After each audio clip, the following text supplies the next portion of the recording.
Hi guys, it's Casper here again, and today I have my hat on the other way around. I don't know why, I just thought I'd put it on this way because it gets a bit annoying and in my face, and you can't always see my face when I've got it facing the right way, but my hair's a mess, so I needed a hat, so backwards we'll have to do. Today is going to be a video that's ever so slightly different. It's one that was requested to me, like, last week, and yeah, I thought it could help some people out. As you guys know, I recently started volunteering in a charity shop.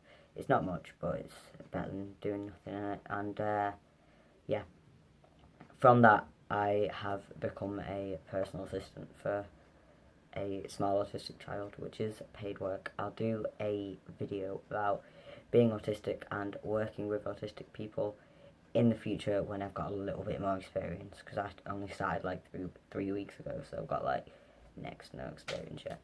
I'll let you know what it's like. Anyway, so this video is going to be autism and work tips. Tip number one, and the most important: always tell your employer. Tell your employer because they can make reasonable adjustments, such as dimming lights or turning down the music on the shop floor if it's in a shop, or making sure you don't have to answer the phone if you've got anxiety. And over here in the UK, that is a legal requirement. They have to do that. The disability person at the job centre told me that. That's a legal requirement. They have to do that. If they don't do it, they can get in a lot of trouble. And they can also apply for a grant from the government in order to make any adjustments they need for you. So if you need a communication device such as an iPad, they can apply for a grant to pay for that for you, so they're not missing out. And make sure they know that, because a lot of places are really dodgy about spending money that they don't have to on people to help people. But with autism, there's a government grant, and any disability, there's a government grant, so yeah, they can make reasonable adjustments for you, no problems. Number two, familiarise yourself with your surroundings and do a test journey.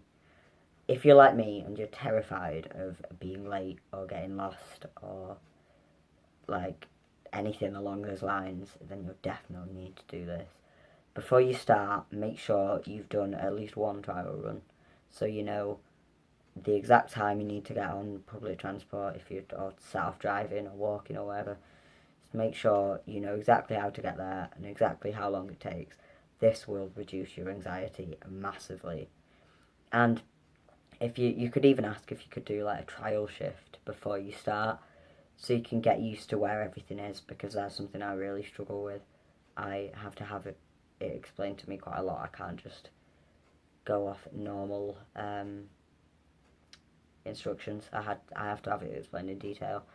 So ask if you can do a trial shift to familiarise yourself with the place and buddy up with someone. It works, and they should do that for you because they'll want you to be comfortable too. Written and visual lists can be really helpful.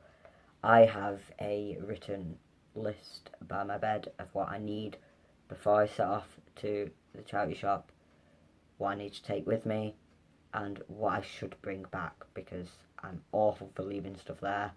We went to a farm with the kids and I left wellies there for 2 weeks. Yeah, I'm awful for leaving stuff, so make lists and visualise what you need to do in the day with lists. Draw pictures of the routine, write down everything you're going to do in advance. Then the change in routine might not be as much of a shock to the system as it would be if you just throw yourself in. Prepare, ask what you're going to do, ask for some written lists on what your tasks will be daily, and then you can get used to the routine, and that will help you out a lot. That will also reduce a lot of anxiety for you. Scripting can be useful, so yeah, make notes on what you need to say on day-to-day basis, and get used to saying it as regularly as possible. So, for example, I work in a charity shop, so that will be £2. Thank you. How's your day been?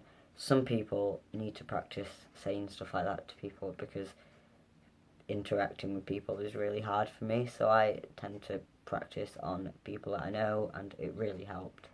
So yeah, scripting what you will be saying every day really helps. Last but not least, definitely not least, take regular breaks. If things are getting too much, tell your boss, or give your boss a signal before you start. Mine is I wave my hand in the air and look panicky, which isn't really a signal, but yeah, and put a plan into place of where you can go if things do get too much. I can go downstairs, below the shop floor, because we have a sensory room for children, so that's ideal. But they could let you go in an office or go outside, go for a walk, but make sure you take regular breaks so things don't get too much, and if they do, you have something in place for when they do. Tell people. People will probably be accommodating, and if they're not the sort of people you want to work for. Bear that in mind. If they're not willing to accommodate you, they're not worth you working for. And on that note, that's the end of this video. Sorry I waffled on to start off a bit. At the start a bit. I cannot get words out today. Sorry I waffled at the start. I hope you enjoyed these tips, and I hope they were helpful for you. Let me know if you'd like me to do more videos like this in the future. Don't forget to subscribe, and comment down below and tell me what sort of stuff you'd like to see, because I'm running out of ideas, and yeah, I need as much for your input as possible. Yeah, I shall see you soon. Yeah, see you soon. Bye.